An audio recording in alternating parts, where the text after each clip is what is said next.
تو آپ کیا سجیسٹ کرتی ہیں کہ ابھی جو جس طرح ہمارے یہاں پہ پاکستان میں میرے خیال روز لاکھوں بچے پیدا ہوتے ہیں، تو کیا ٹیسٹ وغیرہ شروع میں ہی ہو جانا چاہیے تاکہ ماں باپ تیار ہوں؟ میں اب پہلے تو اوبویسلی میں پریفر نہیں کرتی اب کزن میرجز کو. اچھا، کزن میرجز کو میں سپورٹ نہیں کرتی. لیکن اگر آپ یہ کہیں کہ خالی کزن میرج نہیں، میں نے ایسے بہت سے سیناریو دیکھ لیے ہیں کہ ان کی ذات پات ہر چیز ڈفرینٹ ہے entirely, but they are facing the same problem. آپ کی میرج کزن میرج میری کزن میرج ہے. پہلے تو مجھے یہی تھا کہ کزن میرجز میں ایشو آتے ہیں، لیکن اب میں ہزاروں لوگوں کو جانتی ہوں جن کی کزن میرج بھی نہیں ہے. مطلب کہ وہ ایک ذات کے کیا ایک شہر کے بھی نہیں ہے، ایک کنٹری کے بھی نہیں ہے، and they just got married اور ان کے ساتھ یہ ہیئرنگ امپیئرمنٹ کا ایشو آ گیا. تو یہ کچھ نہیں کہا جا سکتا. جینیٹیکلی کچھ ٹیسٹ ہوتے ہیں جینیٹکس، اس سے بھی آپ کروا لیں تو کوئی فرق نہیں پڑتا. اٹس لائک اللہ کی رضا ہے. ٹھیک ہے، لیکن یہ ہے کہ اگر ہاسپٹل ہمارے پاکستان میں میرے خیال میں باہر تو بالکل بتاتے ہوں گے بالکل ڈیفینیٹلی. باہر تو دیکھا سرجریز بھی فری ہے نا. ہاں، باہر تو اب میں جس بچے کی تھیراپی کری ہوں ہی از ان بیلجیم، محمد نام ہے اس کے ماشاءاللہ دونوں کانوں کی ہوئی ہوئی امپلانٹ. باہر تو کیونکہ وہ فری تھا. آؤٹر پہ دونوں پہ لگانے پڑتے ہیں. ہاں اس نے دونوں کانوں کا امپلانٹ کروایا. مطلب 3 months پہلے ایک کا ہوا ہے، پھر 3 months بعد دوسرے کا ہوا ہے. اب پاکستان میں تو دیکھیں نا، ایک غریب انسان ایک امپلانٹ کرانے کے لیے کوئی لاکھوں دفعہ، it's a very expensive surgery. تو بندہ کروڑ دفعہ سوچے گا بھائی کروانا کیسے. اب میں اتنے پیرنٹس ہیں جو مجھے فون کرتے ہیں، میم کوئی طریقہ بتائیں ہمارے بچے کی سرجری دیں. میں کہتی ہوں میں خود ہوپ لیس ہوں، میں کیا بولوں آپ کو.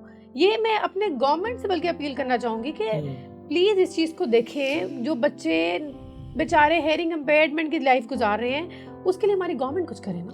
آپ خود نہیں کبھی سوچتی کہ اس کاز کے لیے کچھ کریں گی؟ بالکل. میں تو عبداللہ سے کہتی ہوں کہ عبداللہ انشاءاللہ بائی دا ٹائم ایسا کوئی فاؤنڈیشن ہونا چاہیے جہاں پہ یہ لوگ آئیں اور ان کا ٹریٹمنٹ ہو اور یہ فری میں ہو، تاکہ ہر بندہ اس چیز سے ایزیلی اپنے بچے کو باہر نکال سکے. دیکھیں ایک نارمل زندگی جینا سب کا حق ہے جی.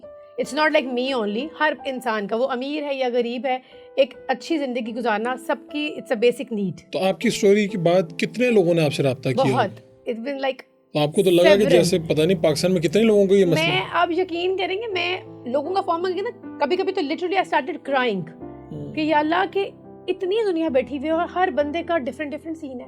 کسی کے ساتھ کچھ ہو گیا. اب دیکھیں 17 سال وہی بچی کا جس کا مجھے میسج آیا، شی سیڈ آنٹی میں فون پہ بات نہیں کر سکتی کیونکہ مجھے آواز نہیں آ رہی، لیکن میں آپ سے ٹائپنگ پہ بات کر سکتی ہوں. تو میں اب دیکھیں میں کیا کروں اس بچی کے لیے. اب اس کا کوکلیئر بھی نہیں ہو رہا. ڈاکٹرز نے اس کو ہیئرنگ ایڈز لگا دی ہیں. اب ڈاکٹرز کہتے ہیں کہ جی پورے لاس کا ویٹ کریں گے، پورا 100 ڈیسیبل ہوگا تو کوکلیئر ہوگا. اب آپ کا لاس کیونکہ 60-70 ہے تو آپ کا کوکلیئر یعنی اسے ویٹ کرنا ہے کہ جب تک یہ پورا لاس نہیں ہو جاتا تب تک وہ نہیں یا تو اس کا ریکور ہو جائے، جو لاس ہو گیا وہ ریکور ہو جائے، یا پھر وہ پورے لاس کا. تو یہ یعنی اگر اس پرسنٹیج میں ہو تو آپ کو کم سنائی دیتا ہے؟ کم سنائی دیتا ہے. اب وہ کہہ رہی مجھے ہیئرنگ ایڈ سے نا شور سنائی دیتا ہے، مجھے ہیئرنگ ایڈ سے آواز نہیں آ رہی. میں نے اس کو یہی سمجھایا کہ بیٹے ابھی use to start having hearing aids, کیونکہ ہیئرنگ ایڈ سے کچھ تو سنائی دے گا نا. کچھ ساؤنڈ دیکھیں نا، اب ساؤنڈس کی بھی تو فریکوینسیز ہے نا. اب دیکھیں کی ساؤنڈ ہے، کی ساؤنڈ ہے، اس کی فریکوینسی ڈیسیبل 40 ہے. اب وہ 40 والا کون ہے جو میں اور آپ سن رہے ہیں؟ ٹھیک ہے. اب جس بچے کا ماڈریٹ ہو گیا ہے وہ کی ساؤنڈ نہیں سن سکے گا. اب بچوں کی بھی میپنگ ہوتی ہے، اس میں proper sound frequency level set ہوتے ہیں. اب اس وقت عبداللہ اور ایمان کی فریکوینسی بالکل وہی فریکوینسی جو آپ کے اور میرے کانوں کی اللہ کی طرف سے فریکوینسی ہے.